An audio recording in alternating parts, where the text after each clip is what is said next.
Bharatiya Janata party का जिला कार्य समिति का बैठक इमामगंज विधानसभा के इमामगंज के एक निजी मैरिज हॉल नीलांचल पैलेस में किया गया। इस अवसर पर प्रदेश स्तरीय नेता और कई मंत्री भी उपस्थित रहे। मंत्री नीतीश मिश्रा ने लोगों को संबोधित करते हुए कहा कि आगामी आने वाले विधानसभा चुनाव में जमकर मेहनत करना है और एनडीए प्रत्याशी को जिताना है। वहीं पूर्व लोकसभा सांसद सुशील कुमार सिंह ने कहा कि जो भी कमी रह गई है उसे मैं सुधारने की कोशिश करूंगा और विधानसभा चुनाव में भारी मतों से विजय बनाएं जो भी एनडीए गठबंधन के प्रत्याशी आएंगे। प्रेम कुमार ने कहा कि एनडीए पार्टी और ख़ास करके भाजपा विश्व की सबसे बड़ी पार्टी है और गरीब गुरुआ की पार्टी है जो कि सभी लोगों के विकास के काम के लिए सोचती है। वहीं जीवेश भाई ने कहा कि आने वाले समय में एक चुनौती है कि कैसे इमामगंज विधानसभा को जीता जा सके। इस अवसर पर जिलाध्यक्ष प्रेम कुमार चिंटू, अमित दांगी, सुनील कुमार दांगी, विनोद सिंह दांगी, कौशल कुशवाहा, अक्षय चंद्रवंशी, धनराज शर्मा, प्रमोद चंद्रवंशी सहित कई गण्यमान्य लोग जिला कार्य समिति के बैठक में उपस्थित।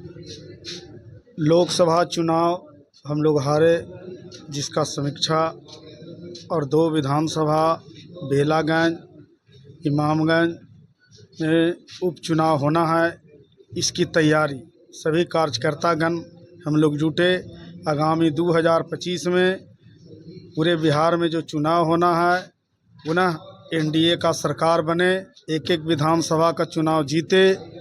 इसी के लिए आज इमामगंज विधानसभा में यहाँ बैठक हो रहा है। इमामगंज में सर कौन कौन आए हैं सर प्रदेश स्तर? यहाँ जीवेश जी हैं, प्रेम कुमार मंत्री जी हैं, पूर्व सांसद रामजी मान जी हैं, पूर्व सांसद हरि मान जी हैं, श्यामदेव पासवान जी हैं और मिश्रा जी हैं, आपके सांसद पूर्व सांसद सुशील बाबू हैं और सभी कार्यकर्ता जिला कार्य समिति के यहाँ मौजूद हैं।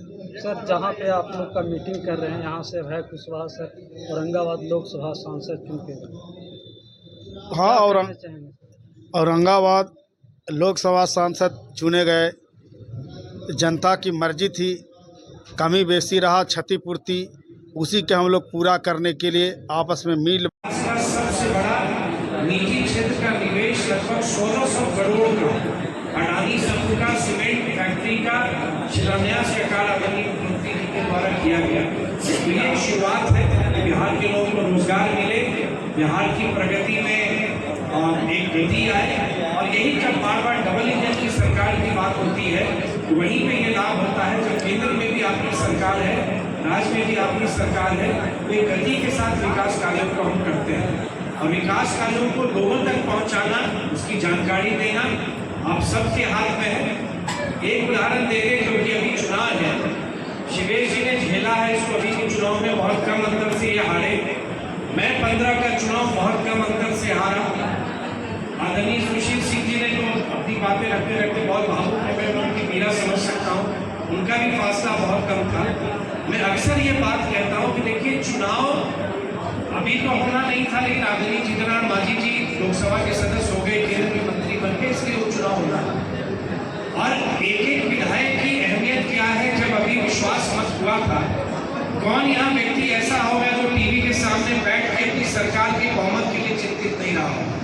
गलत नहीं कह रहा ना, एक व्यक्ति की चिंता थी ना कि सरकार हमारी बनी रहे। और वहां पर हम जब विधायक बैठे थे तो एक विधायक की कीमत का एहसास हो रहा था कि अगर हमारे एक विधायक और होते, हमारे एक विधायक और होते तो हमारी सरकार कितनी निश्चिंती से चलती। इसलिए ये उपचुनाव बहुत महत्वपूर्ण है। हर एक चुनाव महत्वपूर्ण होता है, 25 में होना ही होना है, लेकिन ये 2024 का चुनाव भी और अपने जिले में जो 2 उपचुनाव होने हैं बहुत महत्वपूर्ण है, क्योंकि जब एनडीए के विधायक जीतेंगे तभी सरकार की ताकत बढ़ेगी और सरकार की ताकत जब बढ़ेगी तभी हम काम भी कर पाएंगे और आपके लिए भी कुछ कर पाएंगे।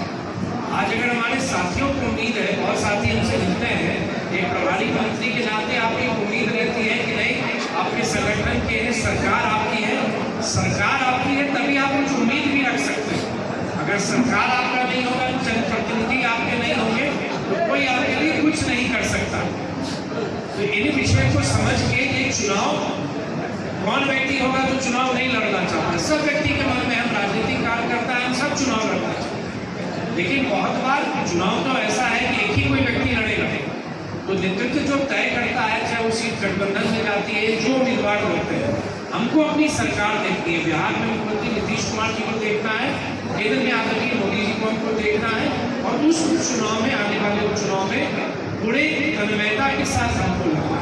संक्षेप में इतना ही आपको कहना चाह रहा था। कहने के लिए तो बहुत बातें हैं, बजट की जानकारी दे सकते थे, क्या इंडस्ट्रियल कॉरिडोर हम बनाने वाले हैं, उद्योग विभाग की क्या योजना है, मुख्यमंत्री उद्यमी योजना पर बता सकते थे, लेकिन अब आप लोगों को भी बहुत अब धैर्य नहीं होगा, उस पर हम आपका समय अब नहीं लेंगे, फिर आपसे जल्दी ही मिलेंगे। बहुत बहुत धन्यवाद। और